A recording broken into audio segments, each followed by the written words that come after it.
자본론 코드 풀기 워크숍을 시작하도록 하겠습니다. 지금 이 시간은 알렉스 캘리코스 동지를 모시고 자본론 코드 풀기 워크숍인데요.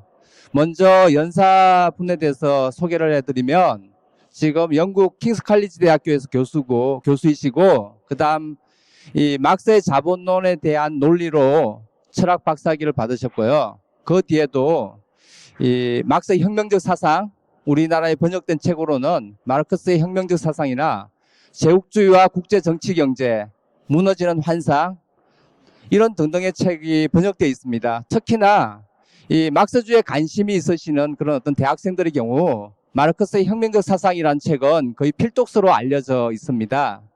그 다음에 최근에 낸 책이 바로 자본론 해독, 자본론 코드 풀기라는 책인데요. 이 책에 보면은 뭐냐면 유명한 막스주의 경제학자인 프레드 모슬리는 이 책에 대해서 이렇게 이야기를 하고 있습니다.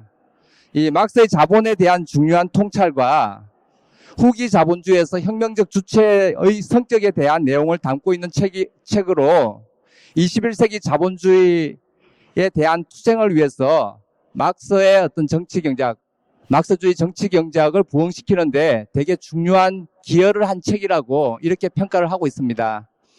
이 책의 서문을 보면 알렉스 캘리코스는 1997년, 98년 동아시아 경제 위기 때부터 이제 이 책을 쓸 생각을 하고 그때부터 이렇게 준비를 해왔다고 하고 있습니다. 대충 보면 한 16년 정도 걸린 것 같은데요.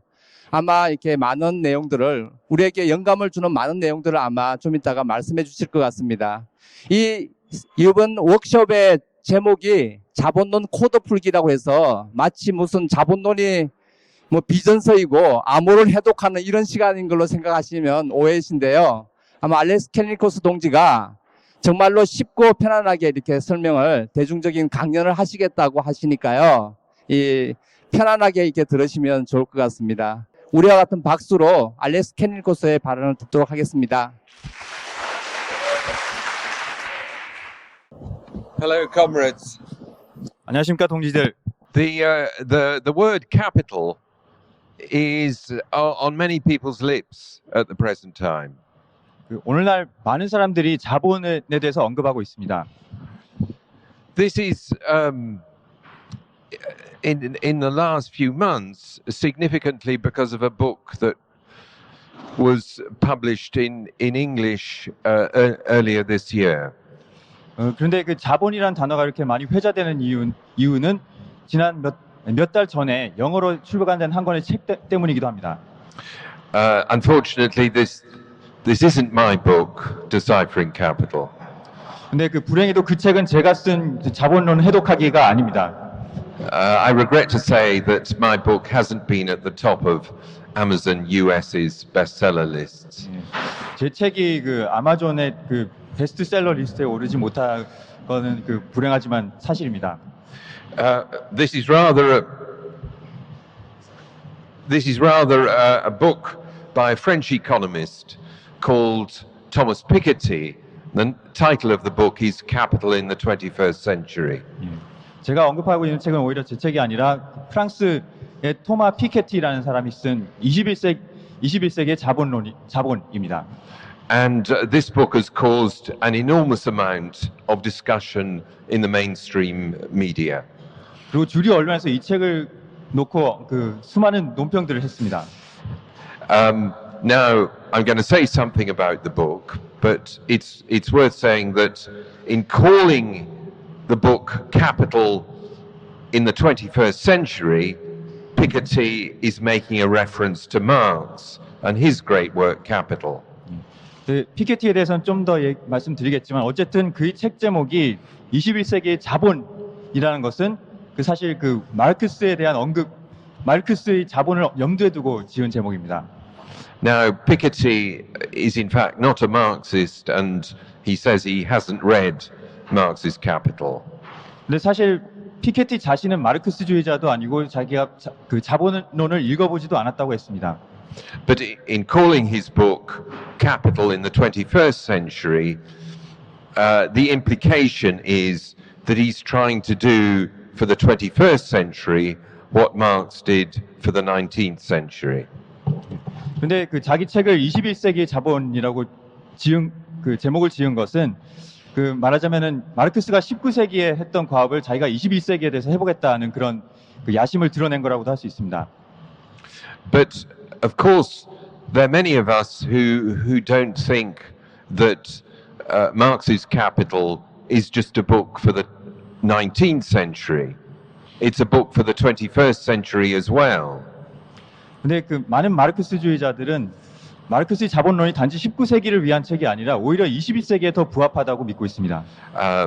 And many people recognize this, as is reflected in the success of David Harvey's online lectures about Marx's Capital. 그리고 그 데이비드 하비 같은 사람의 그 온라인 마르크스주의 강좌 같은 게 큰 인기를 끌고 있는 것도 바로 이런 인식을 보여줍니다. And like Harvey, both in my book and in my talk today, I want to show why Marx's Capital is relevant to us now. 그리고 데이비드 하비가 그랬던 것처럼 저 또한 제 책에서도 그랬고 오늘 강연에서도 왜 마르크스의 자본론이 오늘날의 현실에 더 부합하는지를 보여드리려 할 것입니다. The title of my own book, Deciphering Capital, is ambiguous. 근데 제 책 제목인 자본론 해독하기는 약간 좀 그 의미가 좀 애매합니다. Because capital can mean Marx's book, or it can mean what his book was about, the capitalist economic system.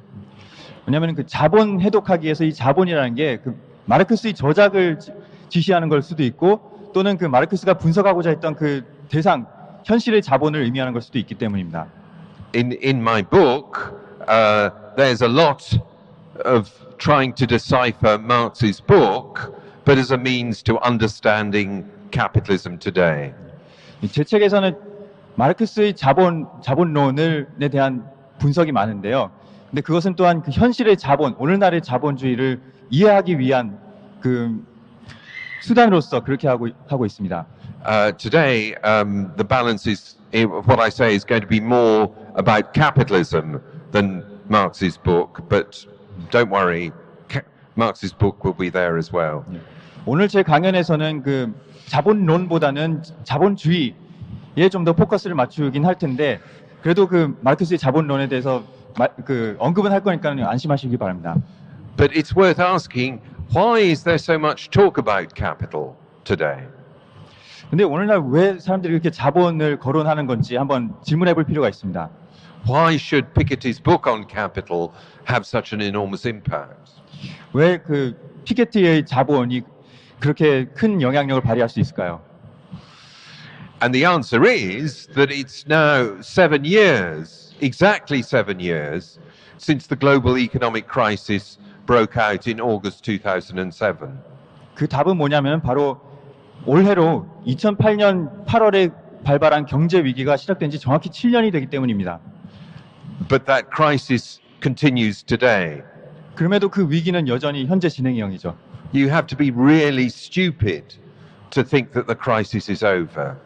그 정말 바보가 아니고서는 그 경제 위기가 끝났다고 말할 수는 없습니다.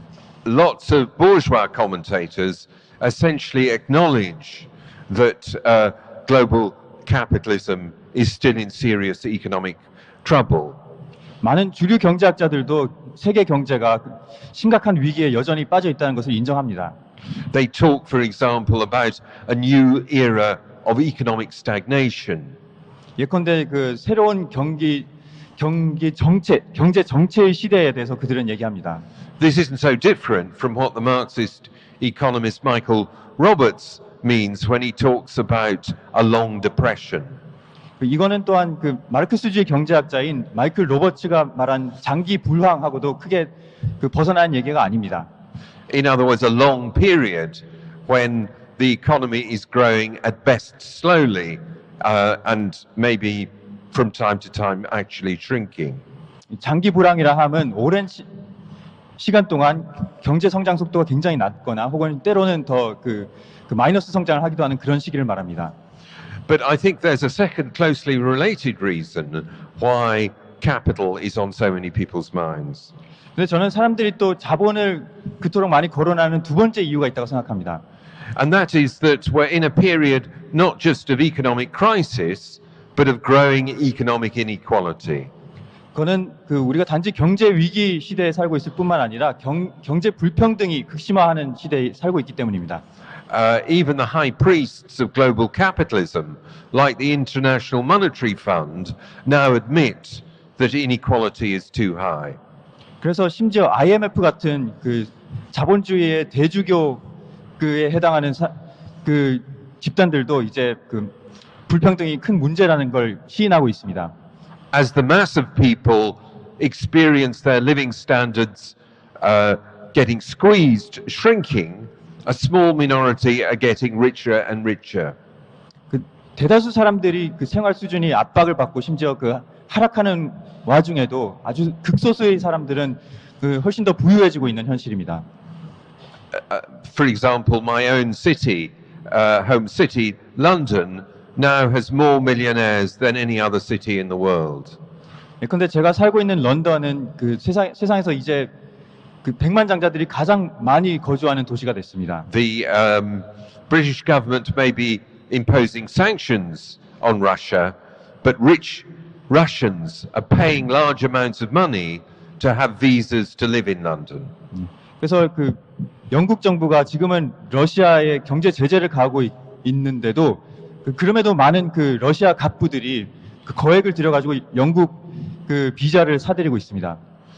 And the combination of these things, crisis, global crisis, and growing global economic inequality, is reviving interest in the idea of a critique of political economy.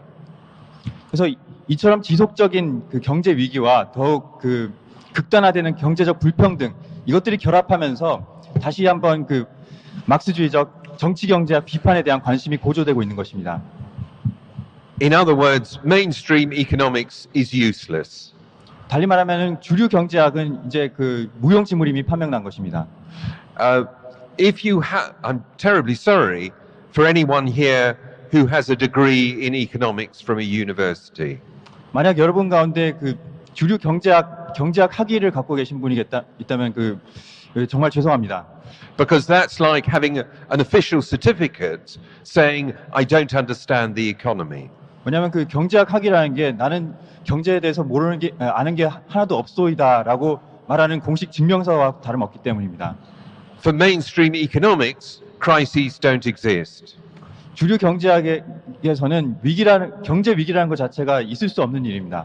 Mainstream economics didn't predict the present economic crisis, 주류 경제학은 그 현재 경제 위기를 예측하지도 못했고요.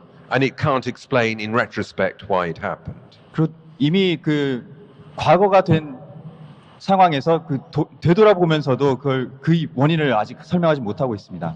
In this context, the critique of political economy, which was the subtitle Marx gave to his book Capital, seems relevant.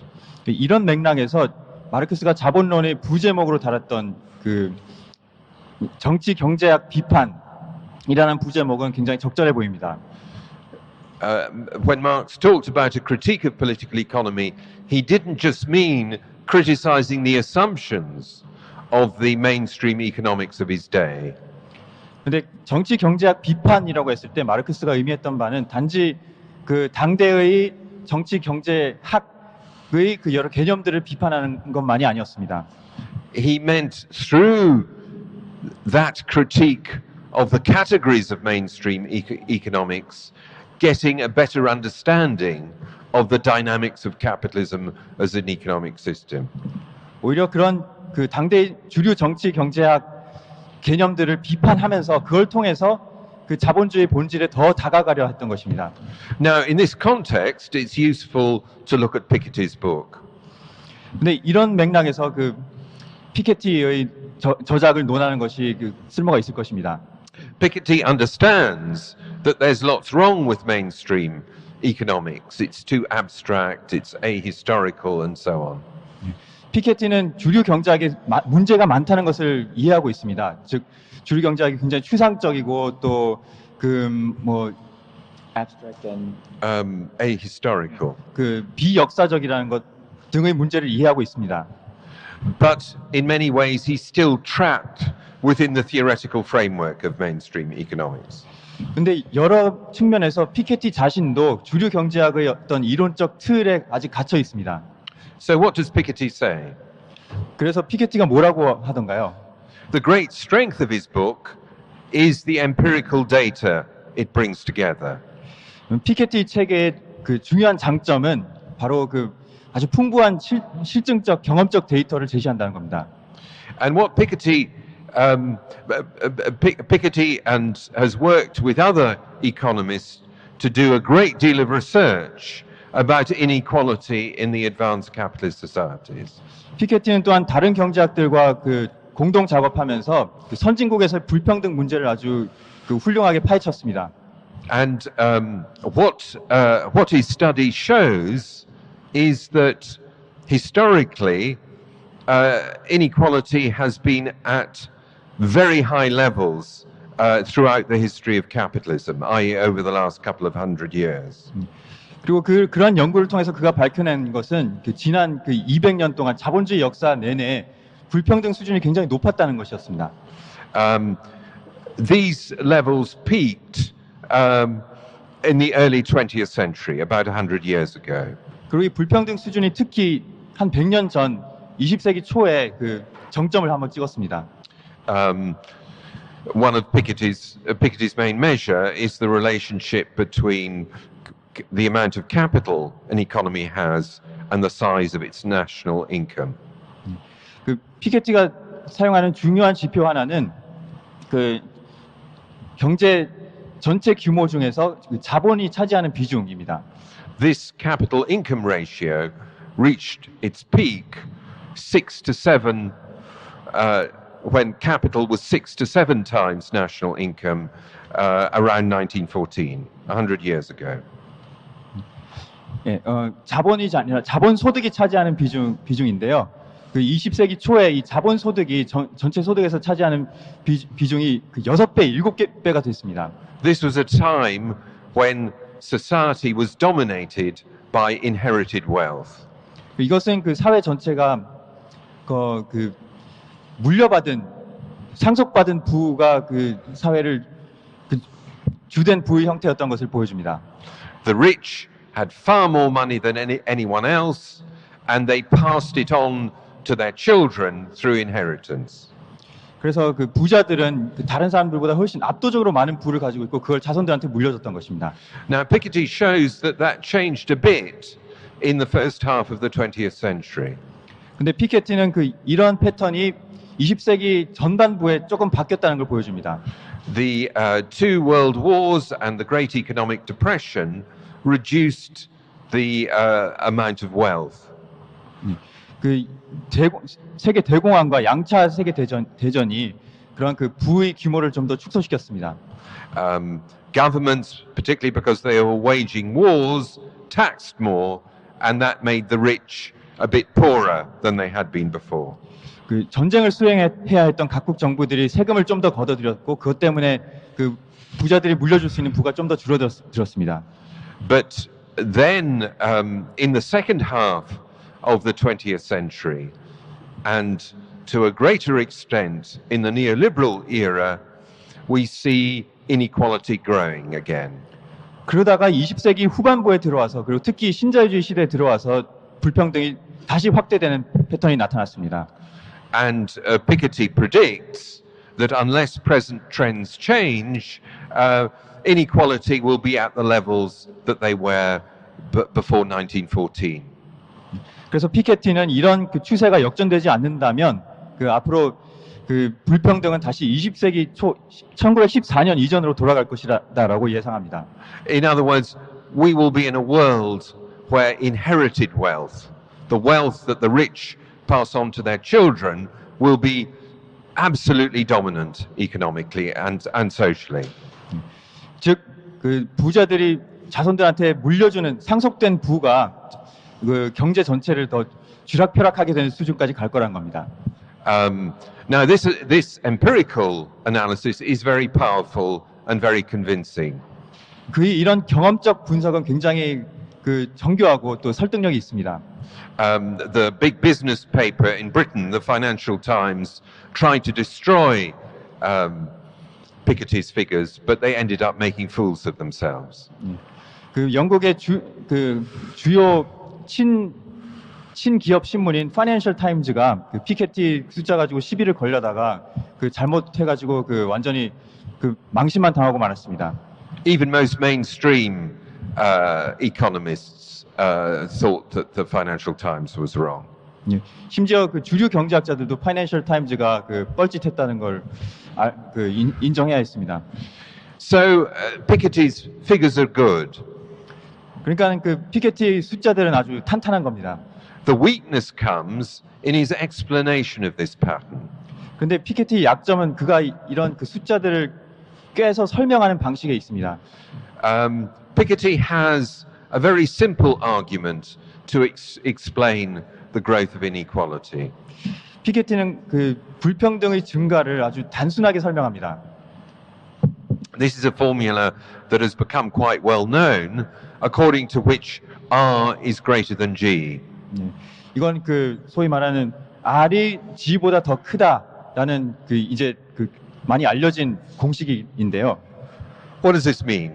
이게 뜻하는 바는 R is the rate of return on capital.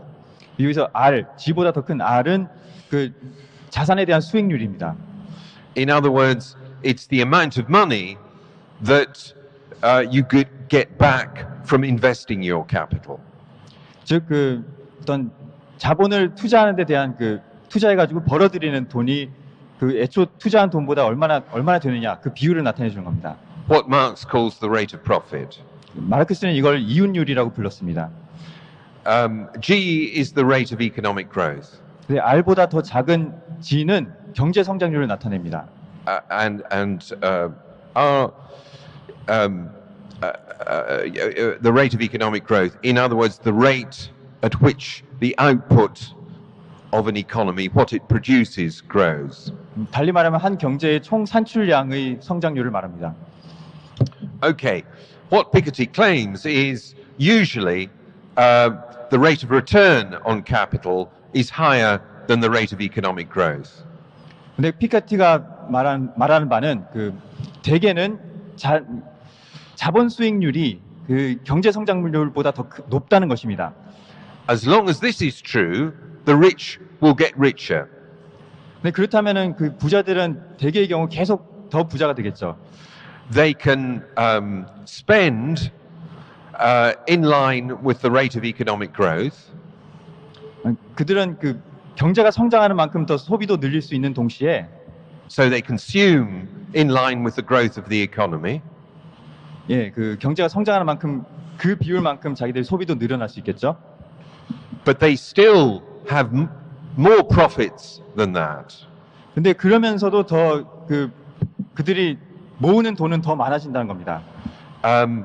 And if they save those extra profits, the amount of their capital will grow. 예.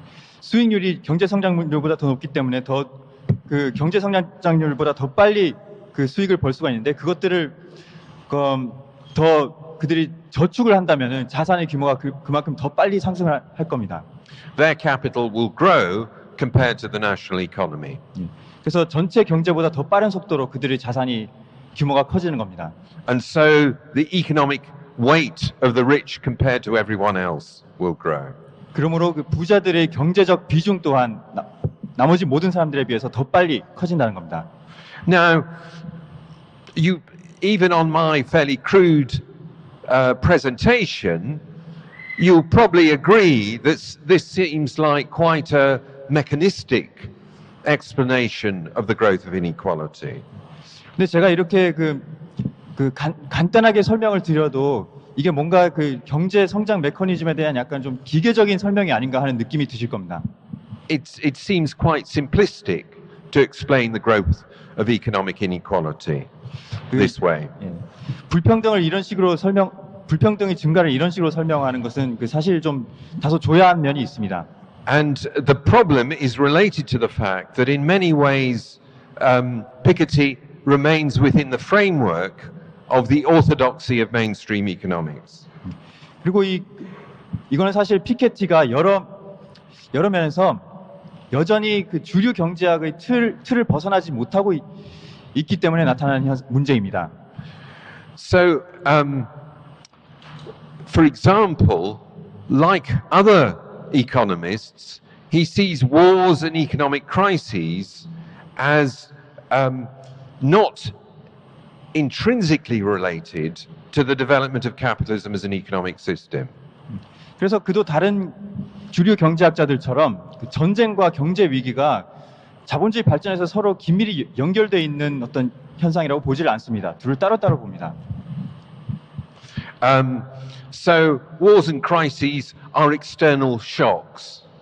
그래서 경제 위기와 전쟁이라는 것이 그 자본주의 발전과는 관계없는 외부로부터의 충격이라고 보는 것이죠. They are things that just happen to capitalism. 그냥 우연히 그 자본주의에 닥치는 불운처럼 여기는 것입니다. Now, that isn't a very persuasive approach. 근데 그건 그다지 설득력 있는 그 주장이 아닙니다. It suggests that the First World War and the Great Depression were just disasters that came from nowhere to disrupt the workings of the economy. 마치 1차 세계 대전과 그 대공황이 그냥 그 하늘에서 떨어진 것처럼 취급하기 때문입니다. Whereas from a Marxist perspective, the First World War and the Great Depression, or the recent economic crisis, arose from the contradictions internal to capitalism and the competition between rival capitalist powers.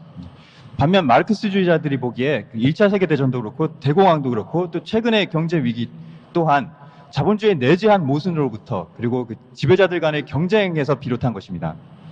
The problem is related to that key concept of capital itself. 그 문제는 그 자본이라는 개념 자체와 관련돼 있습니다. For Piketty, capital is just any kind of wealth. 피케티 입장에서 볼 때 자본이라는 것은 그 모든 종류의 자산을 다 포괄합니다. It can be a factory, an apartment, a pile of diamonds, anything valuable can be capital. 그러니까는 뭐 그게 아파트가 됐든 공장이 됐든 또는 그냥 그 똥무더기가 됐든 간에 무엇이든 그 뭔가 그 가치가 금전적 가치를 가질 수 있는 건 다 자본 개념에 포섭이 됩니다. Now, this is completely different from Marx's conception of capital. 그러나 마르크스의 자본 개념은 이것과는 완전히 달랐습니다. For Marx, capital is a social relation. 마르크스가 보기에 자본은 사회적 관계였습니다. Marx is insistent, capital isn't a thing. 자본은 어떤 사물이 아니다라고 마르크스는 아주 힘주어 말했죠. He was arguing against bourgeois economists who thought that machinery or land, things like that, were capital. 그래서 그 당대 부르주아 경제학자들이 그 땅이라던가 그 기계류 이런 것들이 자본이다라고 주장한 거에 마르크스는 반대했습니다. He said, this is wrong. These are just things that can be used in production. 마르크스는 이런 것들은 단지 생산에 사용될 수 있는 요소일 뿐이다라고 했습니다. Capital, what defines our contemporary economic system, is a social relation. 그런데 그 오늘날 우리가 살고 있는 경제 시스템의 핵심 요소인 자본은 사회적 관계입니다. Or more precisely, capital is defined by two crucial relationships. 더 정확히 말하자면은 자본은 두 개의 아주 핵심적으로 중요한 관계로 규정이 됩니다. The first is the relationship between capital and wage labor. 첫 번째 관계는 그 자본과 임금 노동 사이의 관계입니다. What more than anything else defines capitalism as an economic system is the relationship of exploitation that exists between the capitalist and the worker. 무엇보다 자본주의 체제를 규정해주는 관계는 자본가들과 노동자 사이에 존재하는 착취 관계입니다. The capitalist's crucial advantage over the worker is that he, or these days a big corporation, has vast amounts of money. 자본가들이 또는 오늘날은 그 기업들이 자본가 개인이 아니라 기업들이 그 개별 노동자들에 대해서 가지고 있는 엄청난 그 압도적인 우위는 무엇이냐면은 바로 그 엄청난 양의 돈을 가지고 있다는 것입니다. The worker only has his or her labor power, his or her ability to work. 반면 노동자들은 오직 그 노동을 제공할 수 있는 능력밖에 없습니다. This is the most important inequality in capitalism, 이것이 자본주의에서 가장 중요한 불평등입니다. because the worker can only survive by selling his or her labor power to the capitalist. 노동자들은 오로지 자본가에게 자신의 노동력을 팔면서만 생존할 수 있기 때문이죠. And the capitalist's money, and Marx says money is social power, allows the capitalist to exploit the worker. 그리고 마르크스가 사회적 권력이라고 했더니 돈을 가진 자본가들은 그 돈 덕분에 노동자들을 착취할 수 있게 됩니다. In other words, to force the worker to work to create profits, what Marx calls surplus value for the capitalist.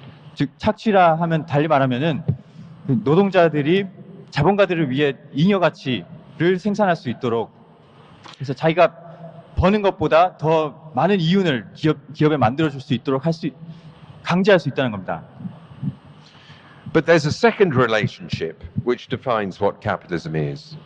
그런데 이 자본주의에서 또 하나 중요한 또 다른 관계가 하나 있습니다. And that's the relationship that exists among the capitalists themselves. 그건 바로 자본가들 사이의 관계입니다. Marx says capital can only exist as many capitals. 마르크스는 자본은 오로지 다수 자본으로서만 존재할 수 있다라고 했습니다. In other words, the capitalist class isn't a single homogeneous integrated group. 달리 말하면은 자본가 계급은 그 단일하게 뭉쳐 있고 그 안 내부적으로 동질적인 그런 집단이 아닙니다. On the contrary, Marx says, the capitalists are a band of hostile brothers. 오히려 자본가들은 그 서로 다투는 형제들이라고 마르크스는 말했습니다. They're like a gang of thieves who have a common interest in organizing their robberies, 즉 그 마치 그들이 어떤 그 절도 그 강탈 행위를 함께 하는데 공동의 이해관계가 있는 강도단과도 같습니다. but who fight among themselves over who's going to get most of the loot that they've got from the robbery. 그런데 그 일단 그 강도짓에 성공하고 나서는 자기들이 강탈한 그 부를 서로 어떻게 분배할지를 가지고 서로 싸우는 그런 집단인 것입니다. And the form that this fight takes is competition. 그리고 그런 그 내부 다툼의 형태가 바로 경쟁입니다. Capitalism is a system that is based upon exploitation and driven by competition.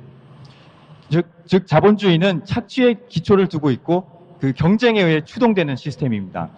Capitalists don't exploit workers and accumulate capital because they're evil, greedy bastards.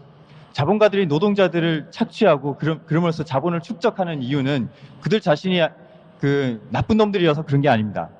Although between you and me, it helps to be an evil, greedy bastard if you're a capitalist. 물론 자본가로서 그 인격 파탄자라면은 사악하면 할수록 그 더 자본가로서 생존하는데 유리하긴 하겠지만 말이죠. If capitalists don't exploit and don't accumulate, then they will be driven out of business by their rivals. 자본가들이 노동자들을 착취하지 않는다면, 그래서 자본을 축적하지 않는다면 결국 경쟁자들에게 밀려날 수밖에 없습니다. We heard in this hall last night from a Samsung worker. 어제 개막식에서 그 삼성전자 서비스 노동자의 연설을 들었는데요. If Samsung suddenly said, "Okay, we're going to be nice to our workers now," 근데 만약에 그 삼성 자본이 이제 노동자들 좀 잘 대해주자라고 했다면은, if Samsung stopped investing the profits it squeezed out of its workers in making their production more efficient, 그 삼성이 그 생산 체제를 더 고도화하기 위해 투자하기 위해 노동자들부터 더 많은 잉여가치를 이윤을 쥐어짜지 않는다면 then Apple would get a bigger competitive advantage against Samsung. 그렇다면 삼성에 맞서 애플이 좀 더 우위를 점하게 되겠죠.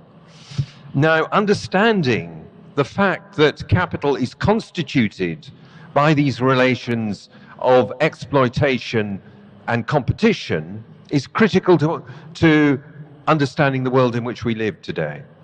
근데 자본이 이처럼 그 경쟁과 라는 두 가지 관계를 근간으로 하고 있다는 점은 오늘날의 현실을 이해하는 데 굉장히 도움이 됩니다. Piketty doesn't understand this. 피케티는 이 점을 이해하지 못합니다. But it's also true that many people on the so-called Marxist left don't understand the nature of capital as a relationship. 근데 많은 좌파들도 그 자본주의를 이런 관계로서 이해하지 못하고 있습니다.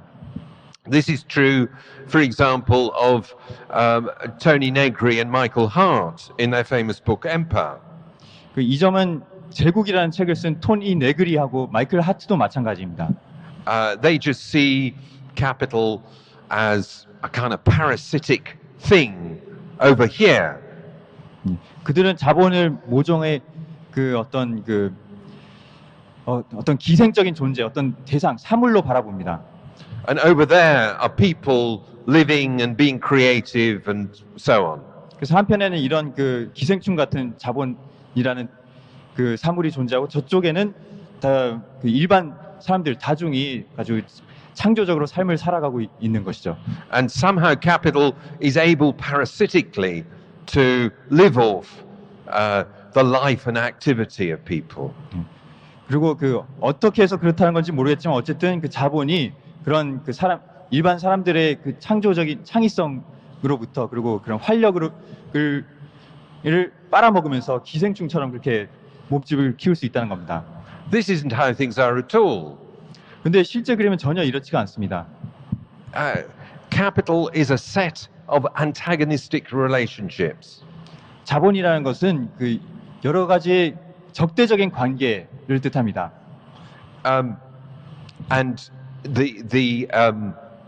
these antagonistic relationships involve workers and capitalists being interdependent, but also struggling against each other. 이 적대 관계 속에서 노동자들과 자본가들은 서로 의존하기도 하지만 또한 서로 투쟁하기도 하는 것입니다. Now, a serious consequence of not understanding the fundamental nature of capital is that you don't understand the dynamics of capitalism as a system. 이처럼 자본을 관계로서 이해하지 못하면은 자본주의 체제의 동력학, 돌아가는 방식도 이해하지 못하게 됩니다. And this is true, for example, of Piketty. 그리고 이것이 예컨대 피케티의 경우가 그렇습니다. In his picture of capitalism, nothing really changes. 그가 바라본 자본주의에서는 실질적으로 변하는 것은 아무것도 없습니다. Because of his funny definition of capital, he says the rate of return on capital has been the same not for centuries, for thousands of years. 그가 이 자본 개념을 이상하게 규정하는 것 때문에 그가 말하는 자본 수익률이라는 것은 단지 자본주의 역사 내내 변화가 없었던 것이 아니라 수천 년 동안 변화가 없는 것으로 나옵니다. But if we take Marx's understanding of capital, the picture is completely different. 근데 마르크스식 자본 개념을 우리가 이해한다면 완전히 다른 그림이 나타납니다. The history of capitalism is shaped by the two relationships I was talking about. 자본주의 역사 자체가 제가 언급한 이 두 가지 적대적인 관계에 기반을 두고 있습니다. 그것에 따라서 영향을 받았습니다. And this means two things in particular, that capitalism constantly grows both intensively and extensively. 그리고 이것이 뜻하는 바는 자본주의가 계속 성장을 한다는 것이죠. 집약적으로도 성장을 하고 조방적이라고 해서 더 외연적으로도 이렇게 성장을 한다는 것입니다. Capitalism is a system of competitive accumulation. 이 자본주의는 서로 경쟁하듯이 축적하는 체제입니다. Capitalists invest to compete more effectively against each other. 자본가들은 서로 그 더 상대방보다 더 우위를 점하기 위해 서로 더 효과적으로 경쟁하기 위해서 계속 투자를 합니다. And that drives them around the world in search for workers, markets and raw materials. 그래서 자본가들은 그 전 세계를 돌아다니면서 그 노동력을 확보하고 또 자원을 확보하고 시장을 선점하기 위해서 경쟁합니다. This involves the extensive growth of capitalism. 이것이 그 자본주의의 조방적 성장, 즉 그 양적인 확대를 추동합니다. In the last generation, East Asia has been one of the main sites of this extensive growth of capitalism. 지난 몇십 년 사이에서는 이런 그 자본주의 조방적 성장, 확장의 주된 무대가 바로 동아시아였습니다. Starting with South Korea and Taiwan. 그 신호탄을 알린 것은 대만과 남한이었죠. Then spreading, of course, to China, 그러다가 이제 중국으로도 그게 확산이 됐습니다. and now expanding further to Vietnam, to Thailand, and so on. 그리고 이제는 태국과 베트남 등지로도 그 퍼지고 있습니다. But capitalism also grows intensively. 근데 자본주의는 또한 집약적으로 성장하기도 합니다. In other words, within particular capitalist economies, there's a drive more deeply to incorporate the mass of the population in the exploitive power of capital. 달리 말하면은 개별 국가 경제 내에서 그 나라의 그 노동력을 좀 더 깊숙이 이 자본의 그 착취 관계에 통합시키려는 그런 그 추세가 나타납니다. The kind of attacks on the public sector that we see here in South Korea and which we're experiencing in Britain now are part of this process of more intensive exploitation. 그래서 한국에서 벌어지고 있고 또 영국에서도 벌어지고 있는 그 공공부문 민영화와 구조조정 드라이브 또한 이렇게 그 착취를 좀 더 강화하기 위한 그런 노력의 일부분입니다. But this process also produces crises. 근데 이런 과정은 또한 위기를 낳기도 합니다. Crises aren't inexplicable external shocks. 경제 위기라는 것은 그 설명할 수 없고 그 외부로부터 떨어지는 그런 충격이 아닙니다. Crises are imminent to the whole process of capitalist development. 경제 위기는 자본주의 발전 과정 자체에 내재해 있습니다. Marx has a very complex analysis of crises in capital. 그 마르크스의 그 자본주의 경제 위기를 설명하는 방식은 사실 굉장히 복잡합니다. But the most important force driving the system to crises is what he calls the tendency of the rate of profit to fall. 그러나 그 중에서 가장 그 마르크스가 중요하게 강조한 그 경제 위기 발생 원인은 바로 그 이윤율 저하 경향이라는 것입니다. In other words, the rate of return on capital doesn't stay the same as Piketty suggests. 즉 그 피케티가 말한 것과는 달리 자본주의에서 자본 수익률은 그 일정하지 않다는 것입니다. It fluctuates with crucial economic consequences. 오히려 그 등락을 거듭하는데 그것이 그 아주 중요한 경제적 결과를 낳습니다. In particular, competition, as I said, forces capitalists to accumulate, to reinvest their profits in expanded and more efficient production. 제가 말했듯이 그 자본가들은 서로 경쟁 때문에 좀 더 효과적으로 경쟁하기 위해서 계속 투자를 하게 됩니다. This leads them over time to invest more and more in means of production, in machinery, technology, and so on and so forth. 근데 이 투자라는 것이 그 갈수록 더 그 사람에 대한 투자보다는 그 기계류나 생산 설비 같은 거에 대한 투자가 비중이 커집니다. The moves to, for example, use robots more in production is an example of this tendency. 그 로봇을 활용한 생산의 확대도 이러한 사례일 것입니다. The problem is that the source of profits is the living labor of the workers whom the capitalists exploit. 근데 문제는 그 이윤의 원천은 결국 자본가들이 착취하는 노동자들의 노동이라는 것입니다. So there's a tendency for the capitalist overall investment to grow more quickly than the workers who create the profits on which the system depends. 그래서 결국에는 그 이윤을 창출하는 노동력보다 그 기계류나 그 생산 설비에 대한 투자가 훨씬 더 커지는 경향이 나타납니다.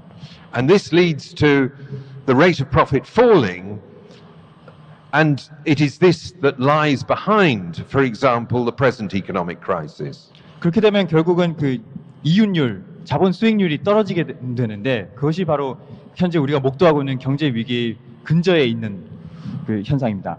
Your government probably tells you the same thing that my government does. 아마 한국 정부가 하는 얘기도 그 영국 정부가 하는 얘기가 크게 다르지 않을 거라고 생각합니다. There's no money, and so we have to cut back and consume less, and so on. 그 돈이 별로 없기 때문에 이제 그 사람들이 좀 허리띠를 졸라매고 그 근검절약해야 한다, 뭐 이런 얘기를 할 것이라고 생각합니다. This is nonsense. 근데 이건 말도 안 되는 얘기입니다. Last year, the top 2,000 global companies had an estimated $4.5 trillion in profits that they weren't investing. 작년에 전 세계 그 최상위 2,000개 기업이 그 투자에 쓰지 않고 그냥 사내 유보에 쌓아놓고 있는 자금이 대략 4.5조 달러가 됐다고 합니다. In other words, economic growth, the economy is stagnating because the capitalists aren't investing, and they're not investing because the rate of profit is too low. 즉 문제는 그 돈이 없는 게 아니라 자본가들이 돈이 있는데도 그걸 투자를 안 하고 있는 건데 그들이 투자를 안 하는 이유는 결국 이윤율이 너무 낮기 때문입니다. But the most fundamental thing that emerges from the dynamic development of the capital relation is this.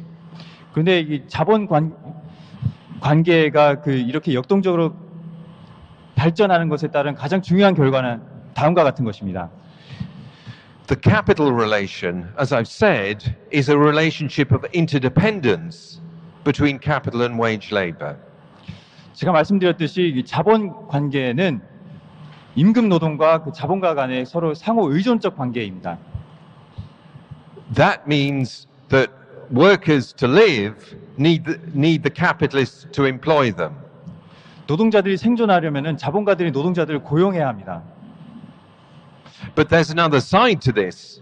The capitalists need the workers to create their profits. 근데 이 그림의 다른 쪽 측면은 뭐냐면은 그 자본가들도 노동자들이 있어야 그 이윤을 뽑아낼 수가 있다는 것이죠.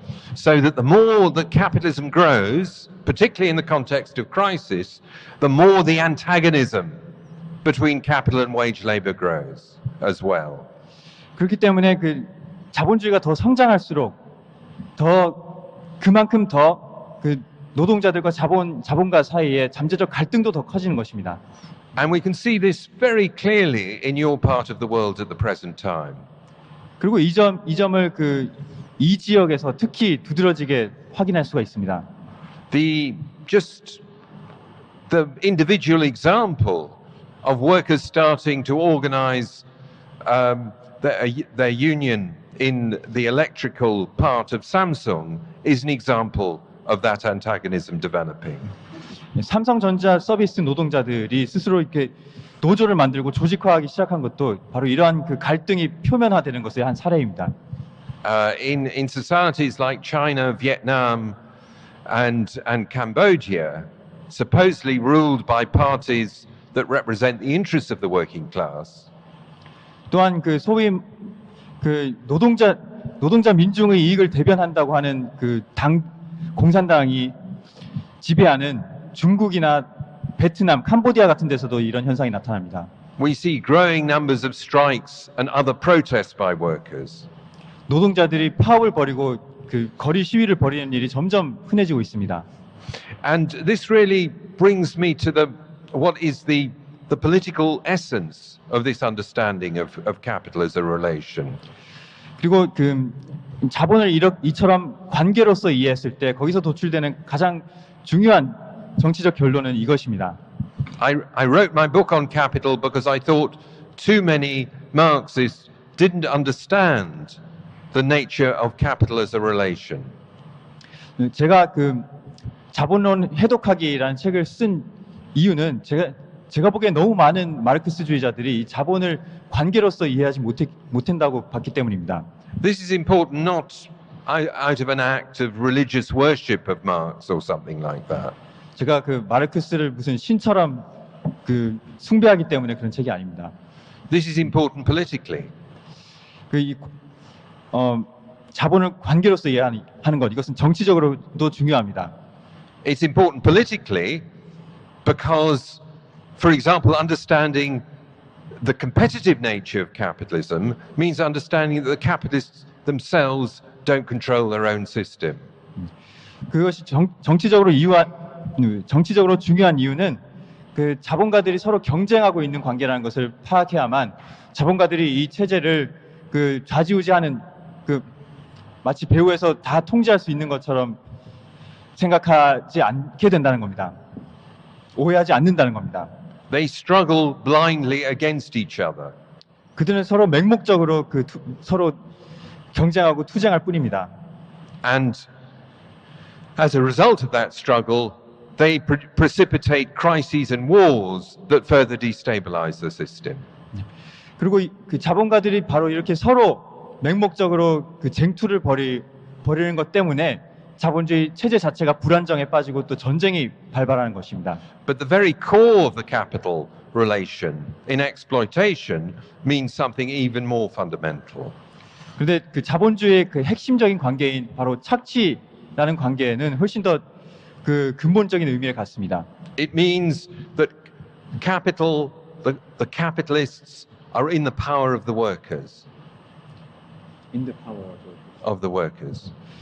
그 관계는 즉 그 근본에서 봤을 때 오히려 자본가들이 아니라 자본가들이 노동자들에게 훨씬 더 크게 의존을 한다는 것입니다. 즉 노동자들이 자본가들을 좌지우지할 수 있다는 것입니다. Workers have the capacity to overturn capitalism. 노동자들은 자본주의를 전복할 능력을 갖고 있습니다. It is in workers' hands to end the capital relation. 자본이라는 이 관계를 끝장낼 수 있는 것도 바로 노동자들의 힘을 통해서 가능합니다. All that is required is for them to understand this power and above all to use it. 오직 필요한 것은 노동자들이 이런 스스로의 힘을 자각하고 그 힘을 사용하는 것입니다. What revolutionary socialism is about is helping workers to understand this and helping them to use their power. 혁명적 사회주의라는 것도 따지고 보면은 결국 노동자들이 그런 힘을 자각을 하고 그거를 사용해서 체제를 무너뜨릴 수 있도록 도와주고 촉진하는 것입니다. Thanks very much. 감사합니다.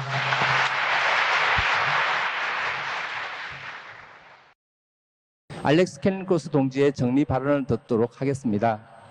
Okay, thanks a lot. Lots of really good questions. 날카로운 질문들 많이 해주셔서 정말 감사합니다. I don't guarantee that I'll be able to answer all of them, and probably I'll answer the ones I do badly. 전부 다 답변을 드릴 거란 보장은 못 드리겠고 그 답변을 드리는 질문에 대해서도 제대로 답변을 해드릴 수 있을지도 잘 모르겠습니다.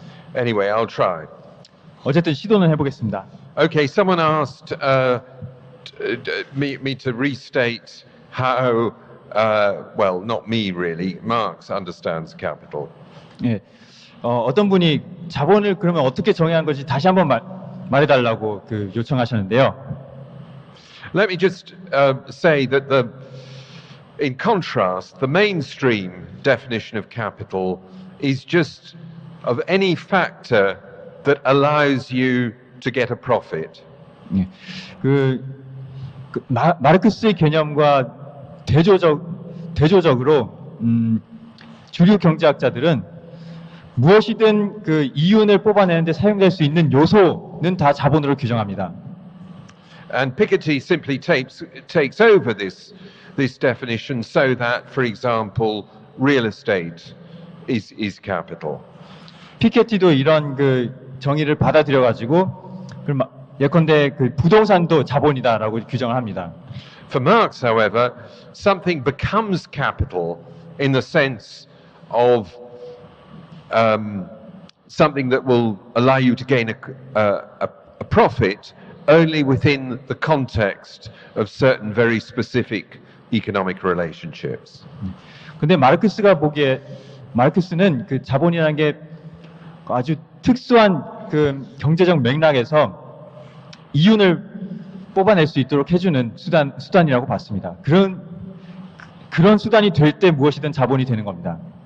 Now, and these two, and crucially, these economic relationships are first of all those between capital and wage labor, i.e., exploitation.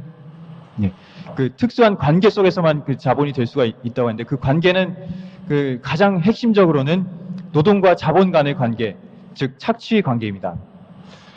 And secondly, the competitive relationship among capitals that leads to accumulation and crises. 그 두 번째로는 그 자본의 축적과 그 자본주의 위기로 이어지게 만드는 자본가들 간의 서로 그 경쟁적 축적 그 관계가 있습니다. 그 두 가지 특수한 관계 속에서만 자본일 수가 있는 겁니다. Now, I think this understanding of capital is applicable to the so-called socialist countries. 근데 저는 이런 자본 개념을 그 소위 말하는 그 현존 사회주의 국가들, 구사회주의 국가들에도 적용할 수 있다고 생각합니다.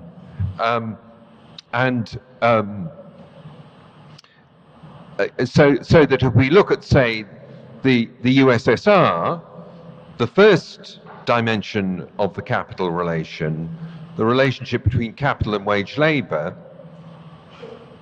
그래서 그 구소련의 경우를 보자면은 거기서도 그 자본의 첫 번째 측면인 자본가와 노동자 간의 관계, 이 착취적 관계를 확인할 수가 있습니다. that existed in a very extreme form. 특히 구소련에서는 그런 착취적 관계가 아주 극단적인 형태로 존재했었습니다. Workers were atomized, they had no trade union organization, they were subject to the power of management and the state in a very extreme way. 노동자들은 노동조합도 결성할 권리가 없었고 서로 원자화돼 있었고 그리고 그들을 지배하는 그 관료들하고 당기관에 전혀 맞설 수가 없었습니다. And what about the second dimension, competition among capitals? 그처럼 그 구소련 노동자들은 극단적으로 착취당했었는데 그 두 번째 측면, 자본가들 사이의 경쟁이라는 측면을 한번 살펴보겠습니다. To a large extent, that didn't exist within the USSR because the party state bureaucracy controlled the economy. 대체로 말해서 이런 자본가들 사이의 경쟁이 소련 내부적으로 봤을 때는 존재하지 않았습니다. 왜냐하면 그 공산당과 그 국가 관료들이 그 경제 전체를 공동으로 통제했기 때문이죠. But that party state bureaucracy wasn't autonomous in how it ran the economy. 그러나 이 당 국가 관료가 그냥 그 자기 마음대로 아무렇게나 경제를 운영할 수 있었던 건 아니었습니다. It was subject to a very powerful relationship of competition, but this time geopolitical competition with the United States. 이들은 한 집단으로서 다른 집단과 아주 강력한 경쟁의 압력을 받고 있었습니다. 마치 서방의 자본가들처럼 그랬는데, 근데 이 경우에는 그 서방 국가들과의 군사적 경쟁이 그들을 옥죄는 압력이었습니다. During the Cold War, the USSR competed with the US militarily. 냉전 시기에 구소련은 미국과의 군사적 경쟁에 사로잡혀 있었습니다. This meant a very high rate of accumulation in order to build up the heavy industries that were necessarily to support the Russian military. 미국과 군사적으로 경쟁하기 위해서는 그 러시아 군대 군사 장비들을 생산하기 위한 중공업 기반이 필요했고 그거를 기반을 형성하기 위해서 매우 높은 수준의 착취가 필요했습니다. it's not true, as one of the questions said, that this meant that there was no innovation in the USSR. 근데 그 어떤 분은 그 구소련 같은 데서는 그 어떤 그 혁신이나 변화 이런 게 없었다고 말씀드렸는데 그 실제로 그렇지는 않았습니다. For example, the Russian state today is really good at hacking. 예를 들면은 그 오늘날 러시아 국가는 그 해커들의 아주 뛰어난 해커들의 양성소이기도 합니다. The Ukrainian Prime Minister has just been whining that he's been hacked and claims that it's the Russian Secret Service. 그 우크라이나의 총리가 그 자기가 해킹 당했다고 주장하면서 그 러시아에게 그 비밀 요원들이 자기를 해킹했다고 주장했습니다.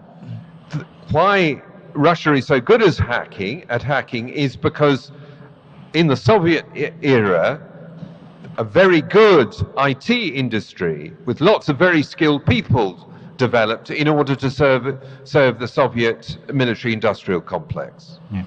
근데 러시아에게 그 해킹 역량이 그렇게 뛰어난 이유는 그 구소련 시절에 냉전 시기에 그 구소련 국방 목적으로 그 IT 산업이 굉장히 발달했고 그 안에서 그 뛰어난 IT 인재들이 양성이 됐었기 때문입니다. What caused the collapse of the Soviet Union was fundamentally that the US was always a much bigger and more advanced economy. 근데 결국 그 구소련이 붕괴했던 것은 그 자체 내부에 어떤 혁신적 역량이 없었다거나 이런 것보다는 바로 소련과 경쟁했던 미국 경제가 언제나 소련보다 항상 더 그 압도적으로 우위에 있었기 때문이었습니다. What emerged in Russia and in a much more controlled way in China is a hybrid of state capitalism and private capitalism. 소련 붕괴 이후에 러시아에서 등장한 그 체제, 그리고 중국에서는 훨씬 더 그 점진적이고 위로부터 통제된 과정을 통해서 그 변화가 일어나고 그 뒤에 탄생한 체제는 그 국가 자본주의와 좀 더 자유시장적 자본주의가 서로 그 뒤섞인 형태였습니다. A couple of points about the interpretation of Marx. 다음으로 그 마르크스 해석하는 방식에 대해서 몇 마디 좀 하겠습니다. Someone asked about David Harvey and his conception of capital as a process. 그 어느 동지가 그 데이비드 하비의 그 과정으로서의 자본 개념에 대해서 말씀해 주셨습니다. As someone said in the discussion, that comes from particularly Marx's analysis in Capital Volume 2 of the different circuits of capital, money capital, productive capital, commercial capital. 그리고 그 뒤에 발언하신 동지가 말씀해 주셨듯이 이 데이비드 하비의 그 운동으로서의 자본 개념, 이것은 마르크스가 자본론 2권에서 설명한 그 화폐 자본과 다양한 형태의 자본 간의 순환, 이 과정으로 설명할 수 있습니다. And it's absolutely true. Marx does conceive capital as a process that moves in a circle. 그리고 그 자본을 어떤 돌고 도는 순환 과정으로서 마르크스가 그런 그 과정으로서 이해했다는 것은 절대적으로 옳습니다.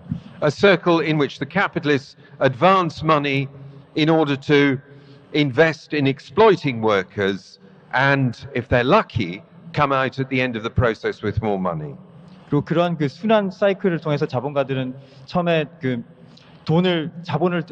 자금을 대고 그걸 통해서 노동자들을 고용하고 기계 설비를 사들이고 해서 그걸 생산에 투입하고, 그렇게 해서 운이 좋다면 결국 마지막 다시 그 사이클 원점으로 돌아왔을 때는 더 많은 돈을 갖게 되는 그런 사이클입니다. So I think Harvey's right about all this. It's just that we properly to understand the nature of the process, we have to see capital as a relation. 저는 이런 데이비드 하비의 묘사가 근본적으로 맞다고는 생각하는데, 문제는 이걸 제대로 이해하기 위해서는 자본을 관계로서 바라봐야 한다는 겁니다. Capital is a process, but first it's a relation. 자본은 과정이지만 그 이전에 관계입니다.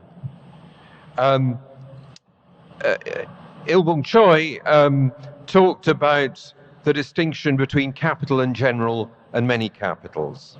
네, 최일봉 동지는 그 자본 일반과 다수 자본의 구분에 대해서 설명해 주셨습니다.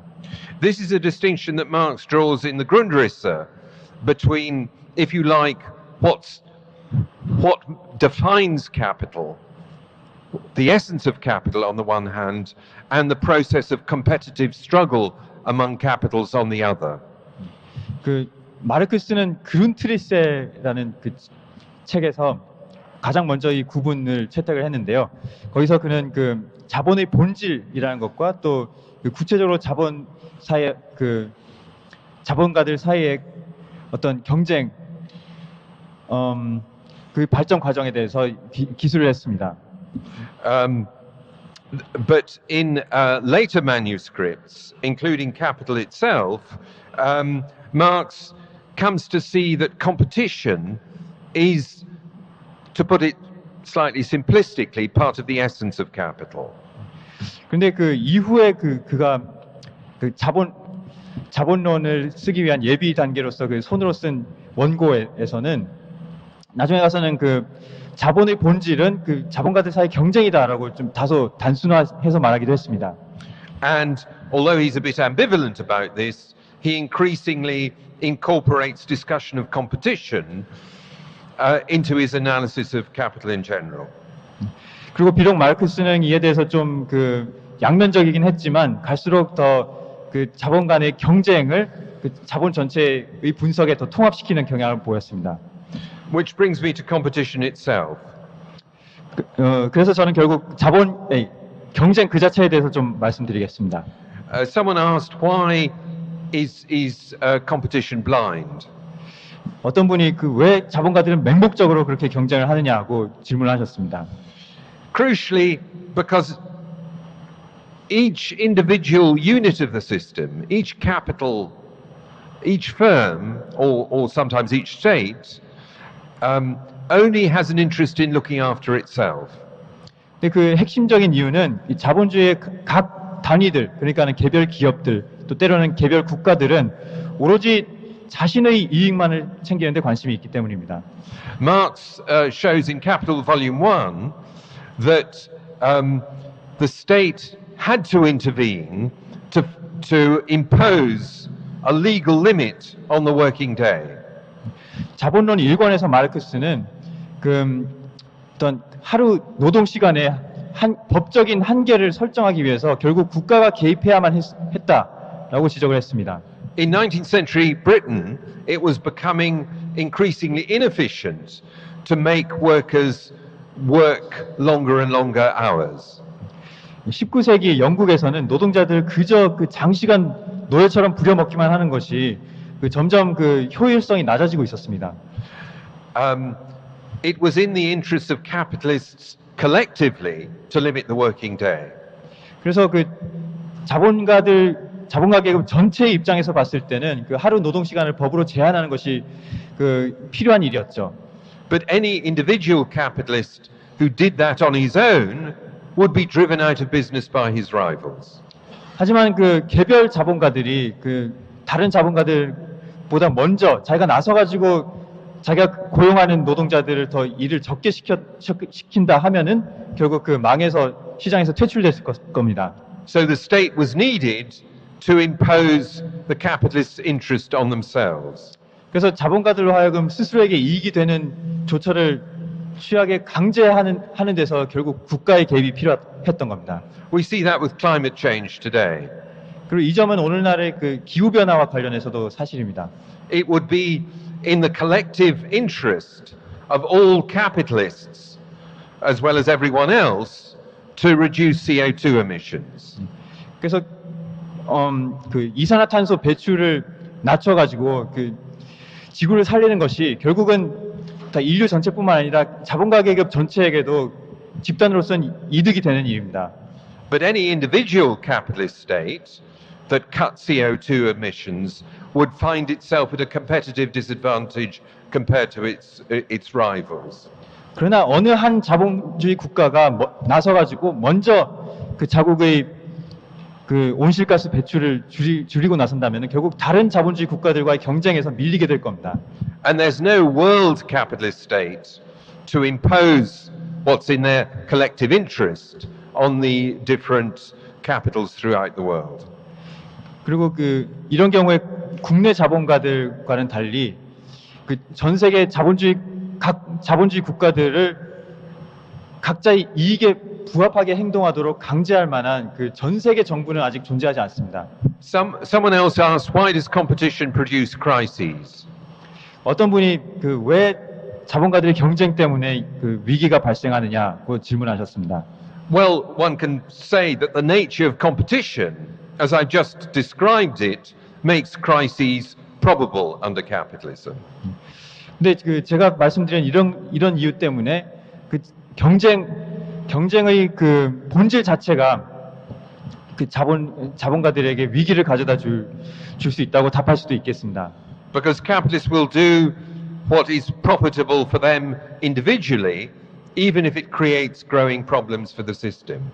왜냐하면 자본가들은 각자의 이익만을 추구하다 보기 때문에 그 각자의 이익이 전 사회의 이익과 배치되는 경우에도 계속 그렇게 하고 결국에는 그들 전체의 이익이 다 훼손되기 때문이라고 또 볼 수가 있습니다.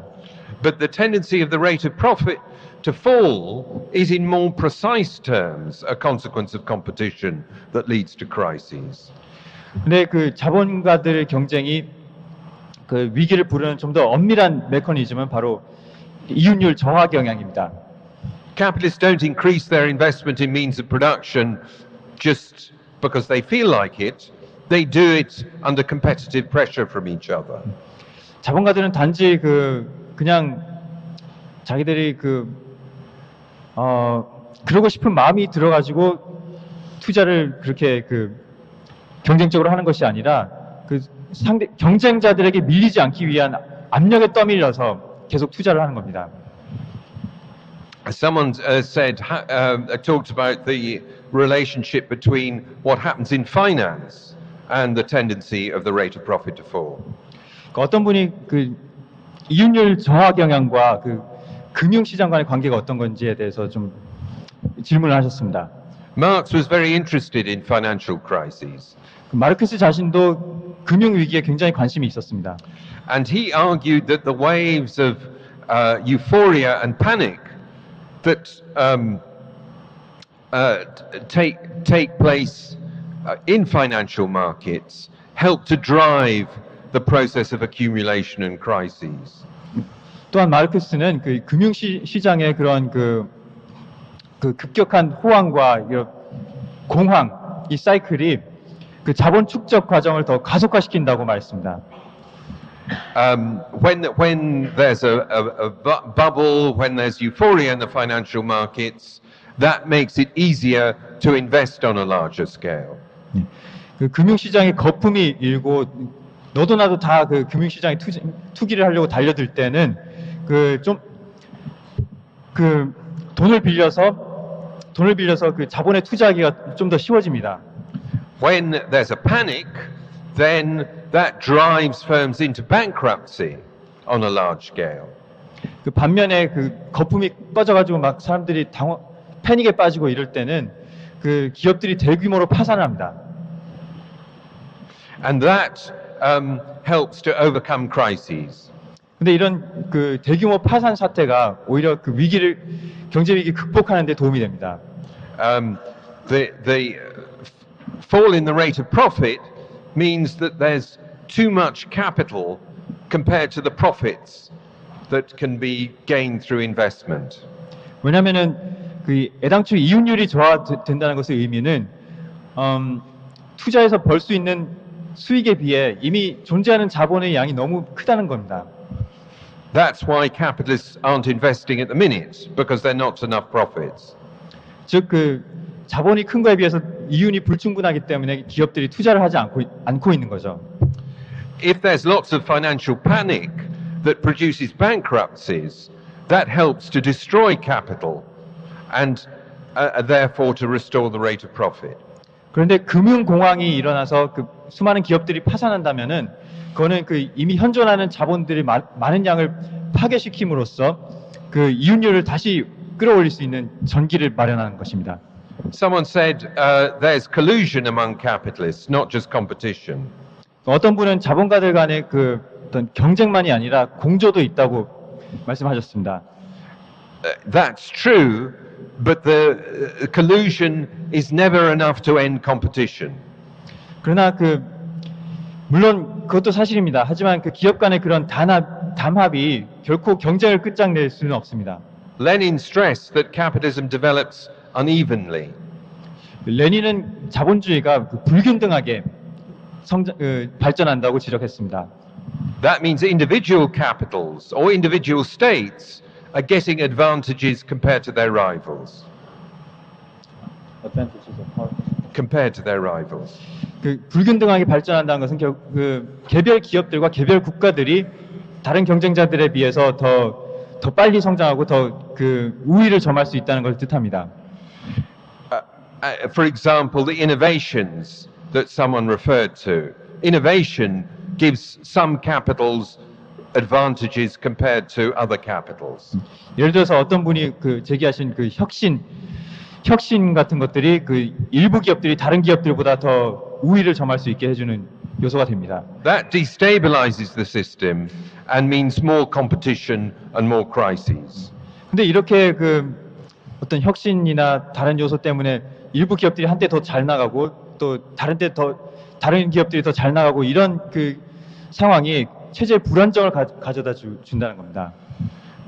Finally, someone said that Marx is out of date because of the growing digitalization of production and of society more generally. 마지막으로 어떤 분이 생산과 이 사회 전체적인 디지털화 때문에 마르크스가 좀 시대에 뒤떨어진 거 아닌가 하는 말씀을 하셨습니다. Now, of course, Marx didn't know about the internet. 물론 마르크스는 인터넷의 등장을 예견하지 못했습니다. But he was well aware of how technological change is driven under capitalism by seeking to take power away from workers. 그러나 마르크스는 자본주의하에서 노동자들의 힘을 약화시키기 위한 방편으로 기술이 어떻게 발전하는지를 잘 이해했습니다. He talks, for example, about the development of self-acting spinning machines in Britain in the 1920s. 예를 들어서 1900년대 영국에서 자동 방적기가 어떻게 발달했는지를 설명을 하는데요. He quotes the workers calling these machines the Iron Man as they try to resist the change. The Iron Man? Iron Man, yeah. 네. 그는 노동자들이 이 방적기에 대해서 이렇게 얘기한 걸 인용을 합니다. The Iron Man as they resist the change. Yeah. 이 방적기를 노동자들은 아이언맨이라고 불렀다고 합니다. 그걸 마르크스가 인용을 했습니다. But the whole history of capitalism shows technological change typically weakening some groups of workers and strengthening others. 그런데 자본주의 역사 전반을 살펴봤을 때 매번의 기술 발전은 어떤 부분의 노동자들의 힘을 약화시키긴 했지만 또 다른 부분 노동자들의 성장을 가져왔습니다. More broadly, I think that the capitalists aren't able to make workers love them and love capitalism. 일반적으로 말해서 자본가들은 결코 노동자들이 자본가들을 사랑하게 만들거나 자본주의를 완전히 받아들이게 만들 수가 없습니다. For example, in Britain, people hate bankers and they hate politicians. 예컨대 영국에서는 대다수 사람들이 은행가들을 혐오하고 또 정치인들을 혐오합니다. Maybe Koreans are very different, but I doubt it. 한국이 이렇게 거기서 크게 다를 거라고 저는 생각하지 않습니다. The capitalists aren't able to make us feel enthusiastic about their system. 자본가들은 결코 우리가 자본주의에 열광하게 만들 수가 없습니다. Where they are successful is in persuading us that we can't defeat them.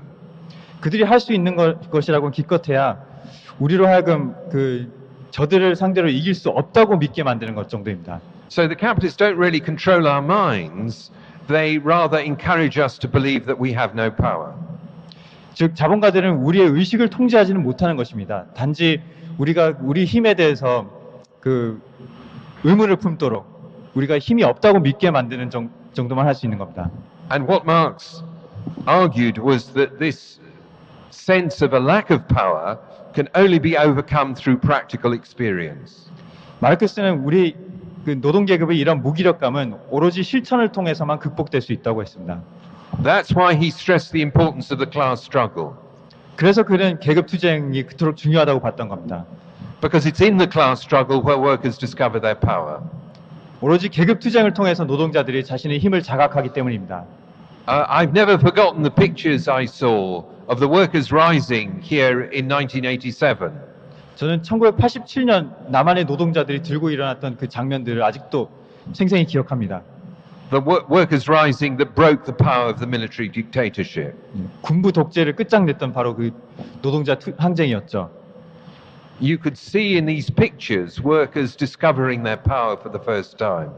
이런 장면을 포착한 사진들을 보면은 노동자들이 난생 처음으로 자기의 힘을 깨달았다는 분위기가 이렇게 생생하게 느껴집니다. Well, now you've got the great military dictator's daughter ruling over you. 근데 이제 독재자의 딸이 여러분을 지배하고 있죠. And what I think we're beginning to see in South Korea is a new revival in workers' struggles. 그런데 동시에 남한에서는 노동계급 투쟁이 다시 되살아나기 시작한 것 같습니다. And the important thing is to help the development of those workers' struggles. 중요한 것은 이런 노동자 투쟁이 발전하도록 돕는 것입니다. Because even if they start on economic issues, the more they go on, the more the confidence and strength that is gained not just by the workers involved themselves, but by other workers as well. 왜냐하면 그들의 투쟁이 점점 발전하면서 경제적 쟁점 문제로 출발한 투쟁이라 하더라도 그들의 의식이 점점 더 정치화되고 발전할 수 있고, 그리고 단지 투쟁에 가담한 직접 당사자들뿐만 아니라 다른 부분의 노동자들도 그로부터 배울 수 있기 때문입니다. And then those workers can get rid not just of Park Geun-hye, but of the system she represents. 그를 통해 노동자들은 단지 박근혜를 날려보낼 뿐 아니라 박근혜가 대변하는 체제도 날려보낼 수 있을 것입니다.